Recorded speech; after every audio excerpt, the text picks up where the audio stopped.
Hi, இன்னைக்கு கிங்ஸ்லியோட lunch பாக்ஸும் எங்களோட பிரேக்ஃபாஸ்ட்டுமே ஒன்று தான். இன்றைக்கி வந்து சாண்ட்விச் வந்து ரெடி பண்ணியிருந்தேன். இது ரொம்ப ரொம்ப சிம்பிள், டக்குன்னு ரெடி பண்ணிடலாம். ஃபஸ்ட் ஆயில் போட்டுட்டு வெங்காயம் போட்டுக்கலாம். வெங்காயம் கொஞ்சம் வதங்கினதுக்கப்புறமா தக்காளி, குட்டி குட்டியாக கட் பண்ண பச்சை மிளகா, அதுக்கப்புறம் கருவேப்பிலை போட்டு உப்பு சேர்த்து நல்லா வதக்கி எடுத்துக்கலாம்.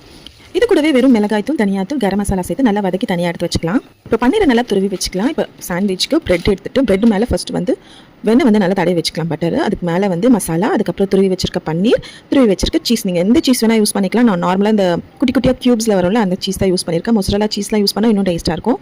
இப்போ க்ளோஸ் பண்ணிவிட்டு இன்னொரு பிரெட் வச்சு மேலேயே வந்து கொஞ்சமாக பட்டர் தடவிட்டு பட்டர் தடவின பீஸை வந்து நம்ம தவா பக்கம் வச்சுட்டு மேலேயும் வந்து பட்டர் தடவி ரெண்டு பக்கமும் கொஞ்சமாக கோல்டன் ப்ரௌன் ஆனோடனே ஒரு தட்டு வச்சு மேலே ஏதாவது வெயிட் வச்சுருங்க. அப்போ தான் உங்களுக்கு வந்து டோஸ்டரில் வந்து டோஸ்ட் ஆகிற மாதிரியே நல்லா சூப்பராக கிறிஸ்பியாக வரும் எல்லா சைடுமே.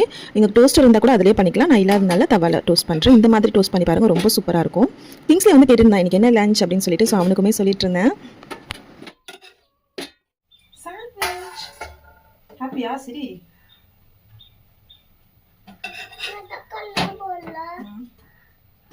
இது பன்னீர் சாண்ட்விச் பண்ணியிருக்காங்க. ரொம்ப சூப்பராக கிறிஸ்பியாக வந்திருந்து அவனுக்குமே லஞ்ச் பேக் பண்ணிவிட்டு நானுமே ஒரு காஃபி போட்டு குடிச்சிட்டேன்.